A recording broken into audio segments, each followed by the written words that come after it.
Another pastor has fallen. He confessed before the elders that he had an inappropriate relationship with another woman. Your pastors are not exempt to temptations. For you see, our pastors have been placed in our lives to shepherd and guide us. But they are human too, and they need our support. Welcome to the How Much More stories, where we look at the good in us to see the how much more in God. It's October, and we know that October is Pastors Appreciation Month. But sadly, just the other week, a news came about a pastor, a well-known pastor in Dallas who's also a seminary professor, fallen into sin. Another pastor has fallen. The statement of the church said that he confessed before the elders that he had an inappropriate relationship with another woman. See, this type of news will always make the headlines. This type of news will always be sensationalized. We'll see it everywhere.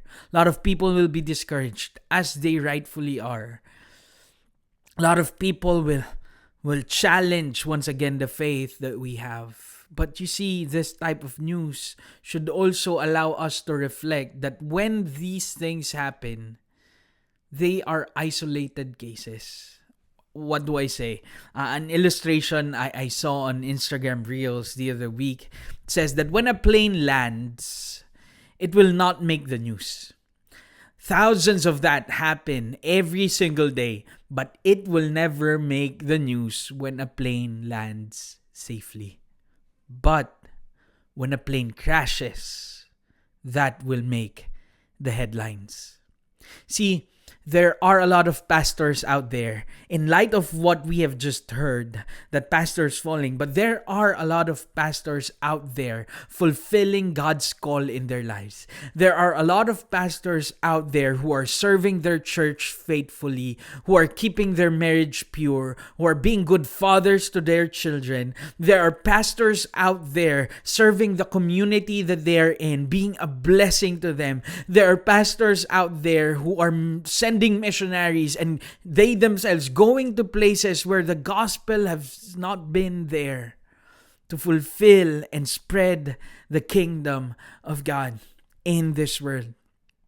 Now, this Pastors Appreciation Month, I want us to realize that these pastors, your pastors, are not exempt to temptations. No one is.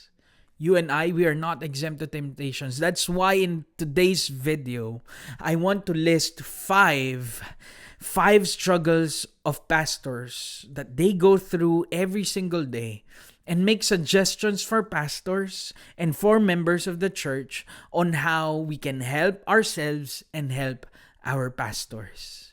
The number one struggle is this: emotional and spiritual burnout. See, pastors are not immune to burnout. We see pastors doing a lot of things. Pastors shepherding the flock faithfully. They're constantly pouring their lives to other people in counseling, in their preachings, and they're leading the people. But the question remains, who's pouring into them? Right? Many pastors go through seasons of emotional and spiritual fatigue. They feel the weight of their congregation's problems, struggles, marital affairs, financial struggles, expectation, unrealistic expectations. They feel the struggles and carry these struggles with the church family. And imagine carrying that emotional burden of hundreds and thousands, to some, thousands of people in the church on a weekly basis. It is exhausting. And so first, we have to ask ourselves, how can we help our pastors? See, it's simple, but it's very, very powerful. Here's my suggestion. Pray for your pastors. I remember a book, Partners in Prayer by John Maxwell. There was this time that he was doing counseling, one after the other in his church, and then the morning passed doing counselings, and then the afternoon came, and there was this another lay person in the church who came in unannounced, unscheduled, but he decided to let him in his office, and he asked, "How can I help you today?" And then to his surprise, the pastor's surprise, this person came in and asked, "Pastor, how can I pray for you?" That was so powerful. We always tell our pastors, "Pastors, please pray for me because of this. But have we stopped and asked our pastors, "Pastor, how about you? How can I pray for you?" See, I'm not just talking about a passing thought of remembering your pastor, but I'm talking about intentional and focused prayer for your pastor. And let them know that you prayed for them. Let them know what you prayed for, and let them know that you prayed for them. Now, emotional and spiritual burnout is also very true to pastors, and now I'm addressing pastors because we do everything in the church. Yes, you're very talented, you can sing, and I'm guilty on this matter as well. You can sing, you can preach, you can teach, you can disciple, you can evangelize, go out and do outreaches and do discipleship and all of these things.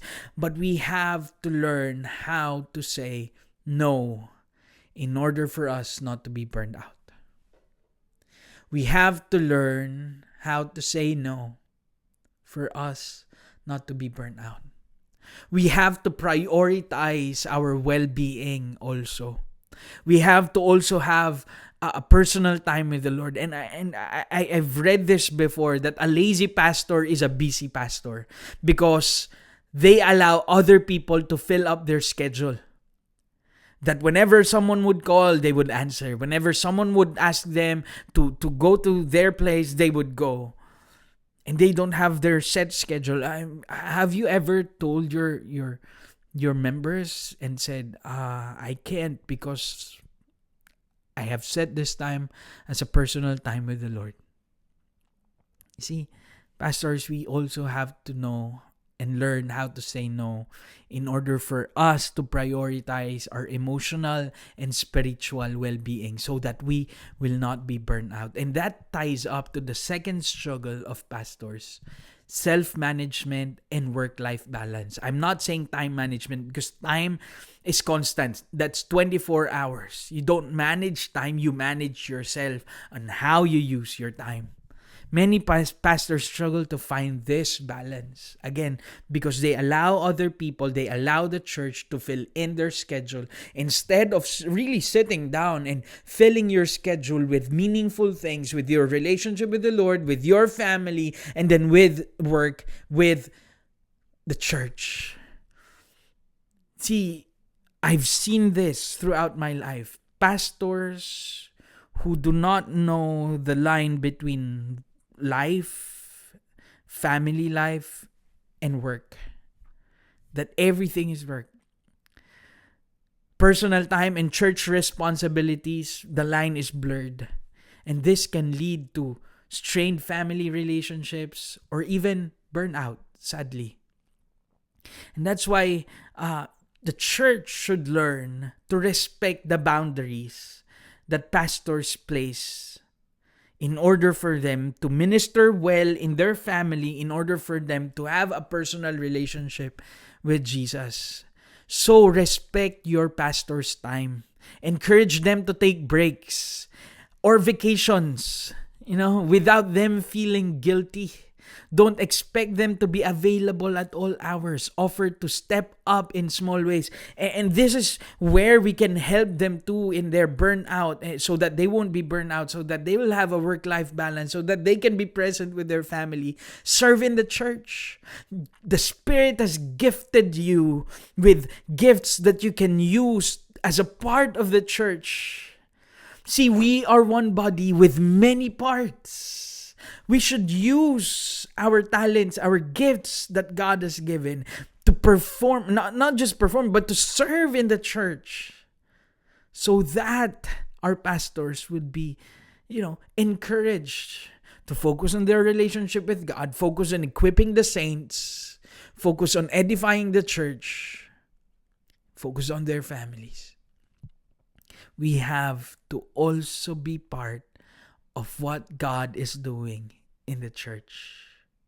Now, having said that, I also would like to address pastors.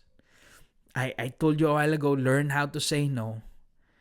And this time, I would like to also say that you have to prioritize your family.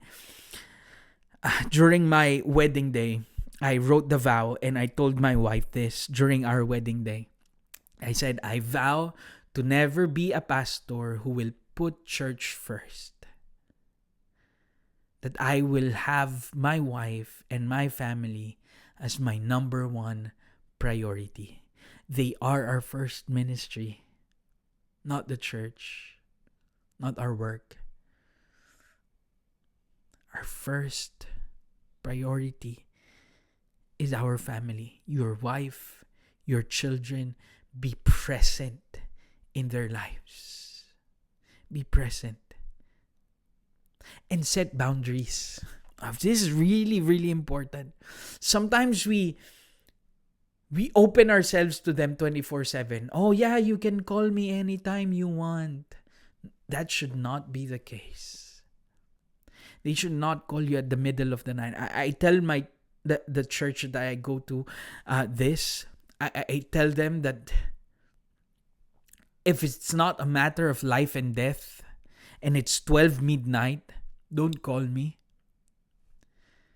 Call me the next morning. Now, with that, we should teach them to pray on themselves. To depend on God first and not on ourselves, not on their pastors. We should teach them how to read their Bible, how to pray in order for them to access that power from God directly and not coming from us. We should learn how to set boundaries so that our wives won't resent the church, so that our children won't resent the church, so that we will be able to manage ourselves well and have a work-life balance. And again, for the church, respect that boundary. Respect those boundaries. Struggle number 3, and this is also one of the heaviest, financial restraint.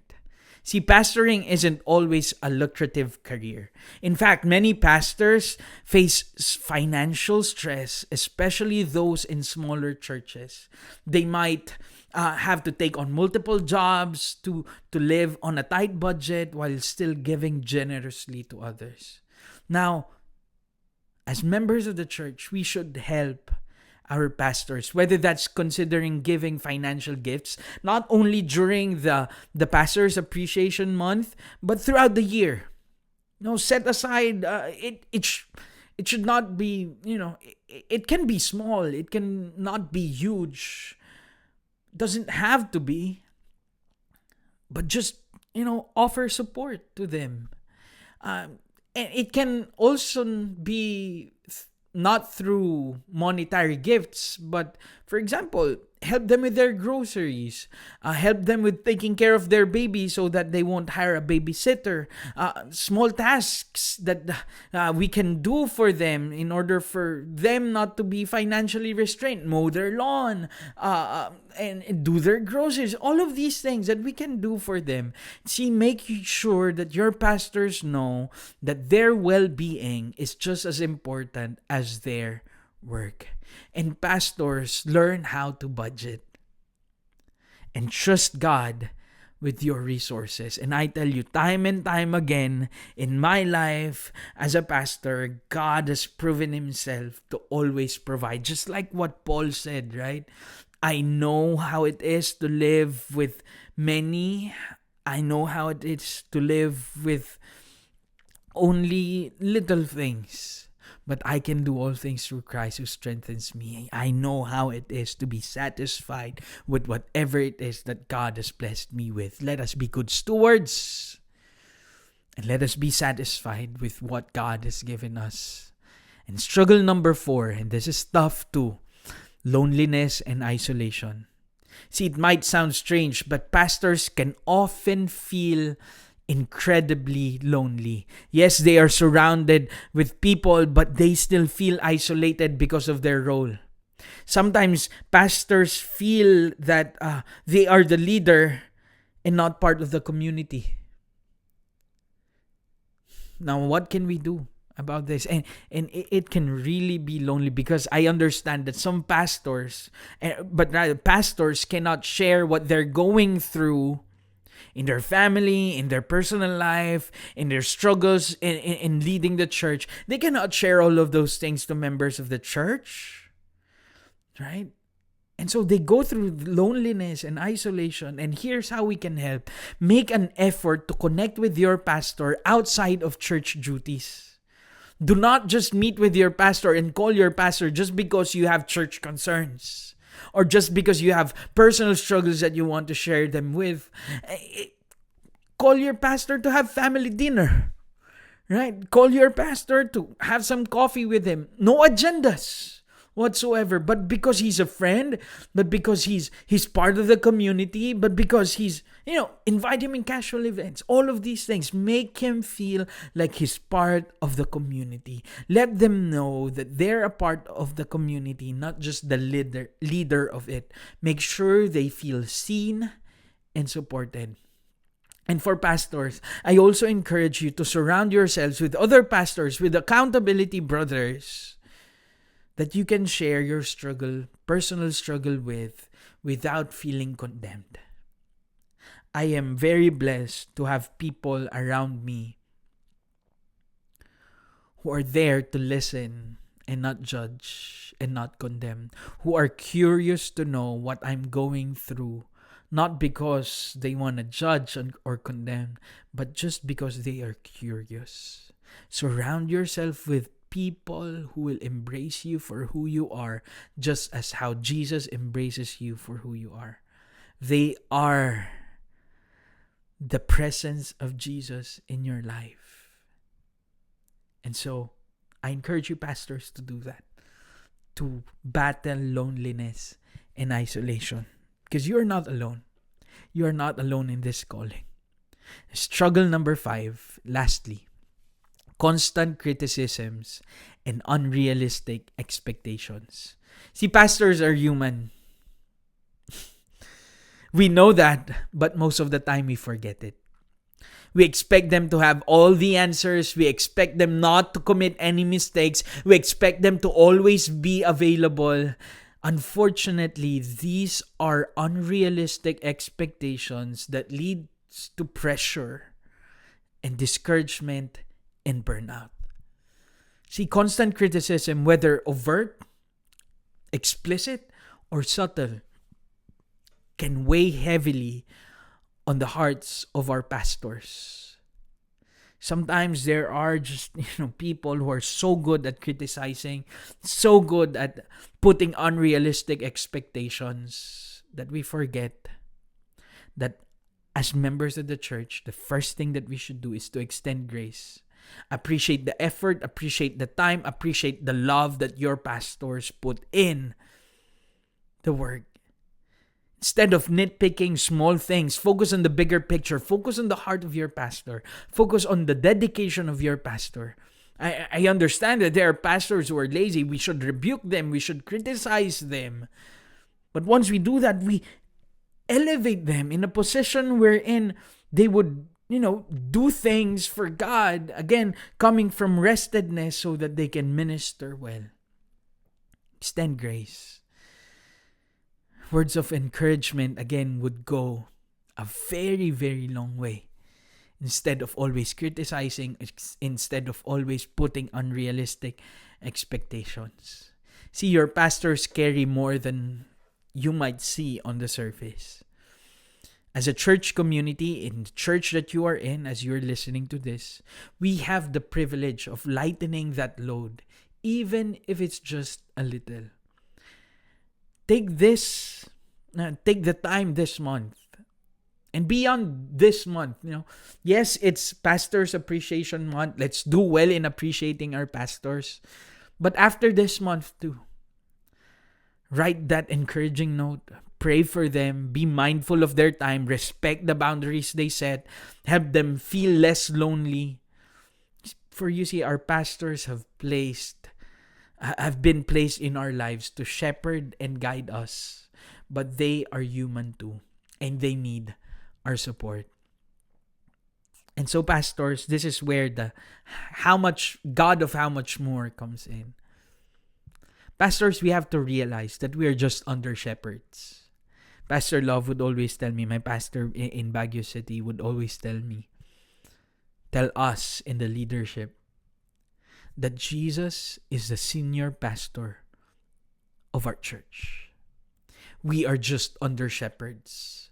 And so, all of these struggles, we have to realize that we should always point the people to Jesus Christ and not to ourselves. We should help the church to rely on the power of the Holy Spirit, on the person of Jesus Christ, and not on us. Sometimes that's the reason why we are burnt out, because we make a church that's fully dependent on us.